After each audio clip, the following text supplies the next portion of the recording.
ഞാൻ പ്രാവിൻകൂട് ഷപ്പ് എന്ന് പറഞ്ഞ സിനിമ കണ്ടു. 18 കോടി രൂപ ബഡ്ജറ്റിൽ വന്നിട്ട് ബോക്സ് ഓഫീസിൽ ഫ്ലോപ്പായി പോയ സിനിമ. 5.5 കോടി എന്തോ കളക്ട് ചെയ്തിട്ടുള്ള സിനിമ, വിക്കിപീഡിയയിലെ കണക്ക് പ്രകാരം. നമ്മൾ ഈ സിനിമയുടെ ചരിത്രമൊക്കെ എടുത്ത് നോക്കുമ്പോഴേ ഈ മികച്ച സിനിമകൾ, ഒരുപാട് മികച്ച സിനിമകൾ പരാജയപ്പെട്ട് പോകുന്നത് നമ്മൾ കണ്ടിട്ടുണ്ട് തിയേറ്ററുകളിൽ. പിന്നെ OTT-യിലൊക്കെ വരുമ്പോൾ ആളുകൾ നല്ല സിനിമയായിരുന്നു എന്നൊക്കെ പറയുന്ന അങ്ങനെ നമ്മൾ കണ്ടിട്ടുണ്ട്. ഈ സിനിമ അങ്ങനെ എഴുതി ചേർക്കേണ്ട ഒരു സിനിമയാണ്.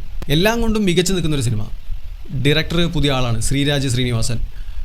ഒരുപാട് അപ്രീഷിയേറ്റ് ചെയ്യണം ഇവരെ മുഴുവൻ, ഈ ടീമിനെ. കാരണം ഒരുപാട് എഫേർട്ട് ഇട്ടിട്ടുണ്ട്. എനിക്ക് ഒരുപാട് ഇഷ്ടമായ സിനിമ. ഇതെങ്ങനെ ഈ സിനിമ പരാജയപ്പെട്ടു പോയി? ഇത് പരാജയപ്പെടേണ്ട സിനിമയല്ല. കാരണം എത്രയോ മോശം സിനിമകൾ ഒരുപാട് കളക്ഷൻ നേടിക്കൊണ്ട് പോകുന്നുണ്ട്. ഇത് ടെക്നിക്കലി മികച്ചു നിൽക്കുന്ന സിനിമ. തിരക്കഥ, ട്വിസ്റ്റുകൾ, എങ്ങനെയാ പറയുക, നല്ല നല്ല ഫ്രെയിമുകളുണ്ട് സിനിമയിൽ. ക്യാമറ വർക്ക് നന്നായിട്ടുണ്ട്, BGM നന്നായിട്ടുണ്ട്, അതിലുള്ള പാട്ടുകൾ നല്ല മനോഹരമായിട്ടുള്ള പാട്ടുകളാണ്. പിന്നെ ആ സിനിമയിൽ നല്ല പോലെ ഹ്യൂമർ വർക്കായിട്ടുണ്ട്, എനിക്ക് വർക്കായിട്ടുണ്ട്. പിന്നെ ആക്ടേഴ്സിൻ്റെ പെർഫോമൻസ് എടുത്തു പറയേണ്ട കാര്യം, നല്ല രീതിയിൽ വളരെ മിനിമലായിട്ട് ആക്ട് ചെയ്തിട്ടുണ്ട്. ആക്ട് ചെയ്ത് പെരുപ്പിക്കാണ്ട് ക്ലോസ് ടു റിയാലിറ്റി എന്നൊക്കെ പറയുന്ന പോലെ ആക്ട് ചെയ്തിട്ടുണ്ട്. എൻ്റെ ഒരു പേഴ്സണൽ അഭിപ്രായത്തിൽ ഈ സിനിമ വളരെ മികച്ചൊരു സിനിമ, വളരെ വലിയൊരു വിജയം അർഹിക്കുന്ന ഒരു സിനിമയായിരുന്നു.